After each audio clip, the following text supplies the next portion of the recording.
ఓం సాయిరామ్. సాయి భక్తులందరికీ నమస్కారం అండి. అందరూ ఎలా ఉన్నారు ఫ్రెండ్స్? మన సాయినాథుని దయ వల్ల అందరూ బాగుండాలని మనస్ఫూర్తిగా కోరుకుంటూ ఈ వీడియోని అయితే స్టార్ట్ చేస్తున్నాను.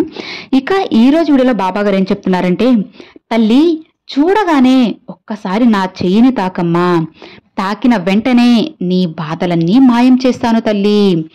మరుక్షణమే నీకు ఆనందం మొదలవుతుంది.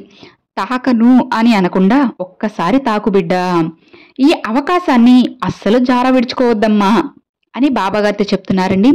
మరి బాబాగారు ఏం చెప్పబోతున్నారు అనేది ఒక్కసారి మనం బాబాగారు చెయ్యితే తాకి విందామా. బాబాగారు ఏమంటున్నారంటే, తల్లి నీకు కావాల్సింది కోరుకొని నా చెయ్యి తాకావు కదా, సరే ఇక నీ బాధలన్నీ నేను తొలగిస్తానమ్మా. నీకు కావాల్సింది నీకు దక్కాలని నా ఆశీర్వాదం నీకు అందిస్తున్నాను. ఇక అంతా కూడా నా ఆశీర్వాదంతో నీకు మంచే జరుగుతుంది. బాధపడుకు బిడ్డా, నీ కోరికలన్నీ అతి త్వరలోనే తీరుస్తానమ్మా. ఎందుకంటే ఇప్పుడు నువ్వు నా చెయ్యి తాకి నీకు కావాల్సింది కోరి నీ బాధలు తీర్చమని అడిగావు కదా, అది నెరవేర్చడం నా బాధ్యత. నీ కష్టాలు సమస్యలు అన్నీ నాకు తెలుసు. ఇక నీ జీవితం ఎలా ఉండాలి అనేది నువ్వు నీ మనసులో అనుకుంటున్నావు కదా, అది ఖచ్చితంగా నువ్వు అనుకున్నట్టే ఉంటుందమ్మా. నువ్వు నీ మనసులో బలంగా నా కోరిక తీరాలి, నా కష్టాలు తీరాలి అని అనుకుంటే అది అలానే జరిగి తీరుతుంది. ఒకవేళ నువ్వు అలా కాకుండా బాబా ఇక నా కష్టాలు తీరవేమో, నా కోరికలు తీరవేమో అని అనుకుంటే అవి అలానే మిగులుతాయి. కాబట్టి ముందు నీ మనసుని దృఢంగా ఉంచుకో. నీ అనుకూలమైన మాటలు, అనుకూలమైన ఆలోచనలే నీ కోరికను తీరుస్తాయి, నీ బాధలను తరిమేస్తాయి. నీ ఆలోచనలో కూడా కష్టం ఇక జరగదు అనే మాటకు చోటునివ్వకు. నా బిడ్డవైన నీకు ఎలాంటి కష్టం రాకుండా చూడాలనేదే నీ తండ్రి ఆశ. ఏ కారణం చేతనైనా సరే బంగారం లాంటి నీ జీవితాన్ని ఎవరికీ అప్పగించకమ్మా. ఈ లోకానికి అత్యవసరమైనది ఏంటో తెలుసా? సూర్యుడు, చంద్రుడే కదా. వారు కూడా ఎవరి పని వారు చేసుకుంటూ ఉంటారు. పగలు సూర్యుని అవసరం ఉంది కాబట్టే ఉదయం వస్తారు, రాత్రి సమయంలో చంద్రుడు వస్తారు. అలానే నీ జీవితంలో మంచి జరగాలని, నీ కష్టాలు తొలగిపోయి నువ్వు ఆనందంగా ఉండాలని నేను నిర్ణయం తీసేసుకున్నానమ్మా. నేను ఒక్కసారి నిర్ణయం తీసుకుంటే అది తప్పక జరుగుతుంది. అనుకోని అద్భుతాలు నీ జీవితంలో జరిగేలా చేస్తాను. అలాంటి అద్భుతాలు నీ జీవితంలో జరగాలంటే నువ్వు కొంచెం ఓపికగా ఉండాలి. అలా కాకుండా నువ్వు అనుకున్నది వెంటనే జరగాలని బాధపడుతూ కూర్చోకమ్మా.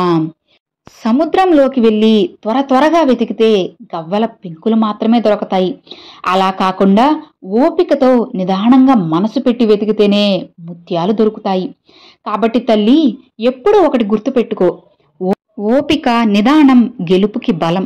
ఇవి రెండూ ఉంటే నీకు కావలసినవి నీకు దొరుకుతాయి. అలా కాకుండా బాబా నా కోరిక ఇంకా తీరలేదే, నా కష్టాలు ఇంకా పోలేదే, నన్ను పట్టించుకోలేదు ఏంటి తండ్రి అని అనుకుంటూ బాధపడకు. మంచి ఎప్పుడైనా ఆలస్యంగానే వస్తుందని గుర్తుంచుకోమ్మా. నువ్వు కోరింది నీకు వెంటనే ఇవ్వగలను, కానీ నీకు అవసరమైంది, ఉపయోగపడేది ఇవ్వాలంటే కొంచెం ఆలస్యం అవుతుంది కదా.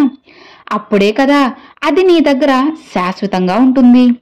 నువ్వు అడిగిన కోరికలు కొన్ని తీరిస్తే వాటి వలన నువ్వు నీ ప్రశాంతతను కోల్పోతావమ్మా. ఆ విషయం నాకు మాత్రమే తెలుసు. అందుకే తల్లి ఇక నీకు సరైనది నీ చేతిలో పెట్టాలని నిర్ణయం చేసుకున్నాను.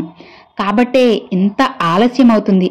అప్పటి వరకు కొంచెం ఓపికతో ఉండమ్మా. నీ మనసులో నీ కోరిక తీరుతుంది అని అనుకుంటే అతి త్వరలోనే అది నిన్ను చేరుతుంది. నీ సమస్యలన్నీ నేను తొలగించి నీకు ప్రశాంతమైన జీవితాన్ని అందిస్తాను. నీ సమస్యలకు మొదటి పరిష్కారం ఏంటో తెలుసా? నీ ఆలోచన. నీ అనుకూలమైన ఆలోచనలే నీ సమస్యను నీ నుంచి దూరం చేస్తాయి.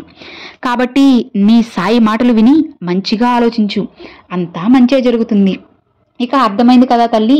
ఇక ఆనందంగా ప్రశాంతంగా నిద్రించమ్మా. ఈ రాత్రి కలలో నేను నీకొచ్చి ఒక మంచి ఆనందకరమైన వార్త చెబుతాను. ప్రశాంతంగా నిద్రించు బిడ్డా. ఇక దేని గురించి ఆలోచించకు అని బాబాగారితో చెప్తున్నారండి. చూశారు కదండి, ఈరోజు బాబాగారు పంపిణీ మంచి సందేశం మీ అందరికీ నచ్చింది అని అనుకుంటున్నాను. నచ్చితే ఒక చిన్న లైక్ చేయండి, మరికొంతమంది సాయి భక్తులకు షేర్ చేయండి. ఫస్ట్గా మన ఛానల్ చూసే సబ్స్క్రైబ్ చేసి సపోర్ట్ చేయండి friends. Thanks for watching. Om Sairam.